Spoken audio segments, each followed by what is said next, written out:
Olá, queridos irmãos e irmãs que acompanham o canal de Reflexão Bíblica São Jerônimo. A liturgia da palavra nessa primeira semana do Advento nos convida a refletir o Evangelho de Lucas, capítulo 10, dos versículos 21 a 24. Nesse trecho, que conclui a reflexão sobre a missão, Lucas insere uma oração de Jesus, seguida de uma exclamação de bem-aventurança dirigida aos discípulos. O trecho começa com a observação naquela mesma hora, indicando assim a conexão entre a atividade missionária dos discípulos e esse momento de oração. Interessante observar que a oração de Jesus, como toda a sua atividade, acontece sob o impulso do Espírito Santo. Jesus exultou no Espírito e disse: Veja, que o verbo aqui empregado, exultar, é o mesmo do Magnífica, em que Maria proclama: meu espírito exulta em Deus, meu Salvador.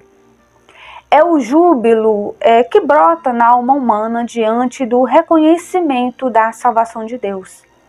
Esse ar de alegria e júbilo está presente em todo o relato da infância, naqueles personagens que encarnam os simples e humildes, que reconhecem a chegada do tempo da visita de Deus, que veio salvar o seu povo em Jesus Cristo.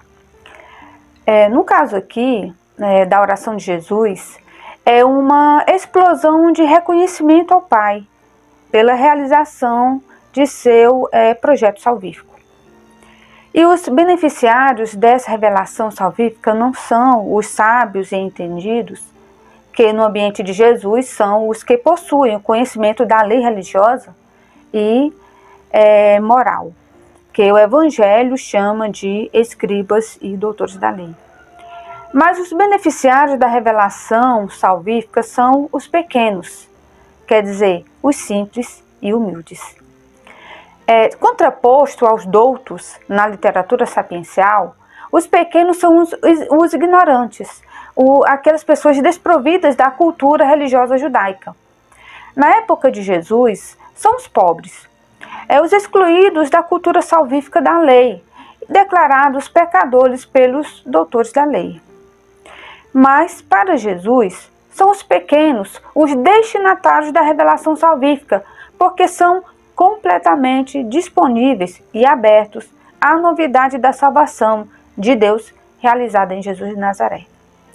O júbilo de Jesus está no fato de esses pequenos experimentarem a salvação divina preparada para eles, tornada acessível na pessoa de Jesus.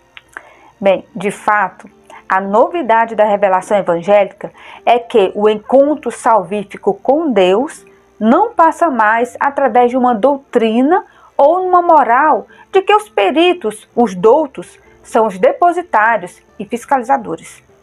O rosto de Deus se revela no rosto de Jesus. E o encontro com Deus se realiza no encontro com Jesus de Nazaré, solidário com os pequenos, com os marginalizados, com os pecadores. Por isso, a oração de Jesus é seguida de uma bem-aventurança. Jesus se volta aos discípulos e os declara bem-aventurados. E por quê?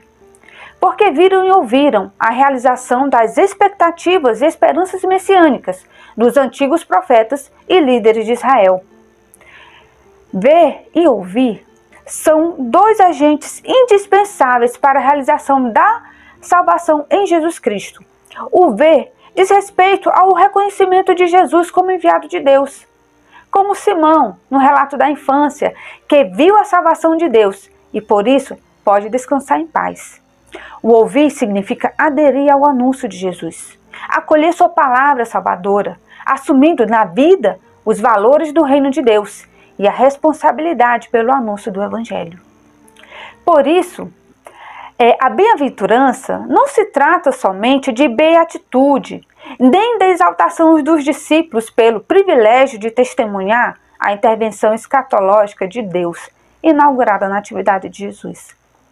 Mas a partir da tomada de consciência desse grande mistério da salvação revelado aos pequenos, é essencial ao discípulo despertar, pôr-se em marcha, agora sem obstáculos, na estrada que conduz a Deus Pai.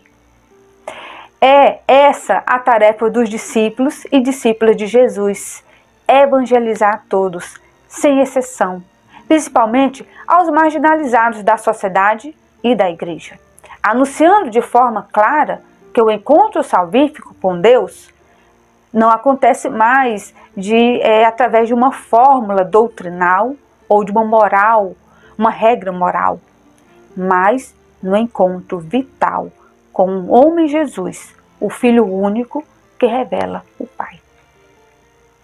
É desse encontro pessoal que a vida nova em Cristo é fecundada. E para isso, basta abrir-se à novidade que é Jesus de Nazaré, acolhê-lo em sua vida, que esse tempo do advento seja propício para nós aguçarmos bem a nossa visão e a nossa audição e com júbilo acolhermos nesse Natal o Senhor que se revela a nós na simplicidade e na pobreza de uma manjedoura.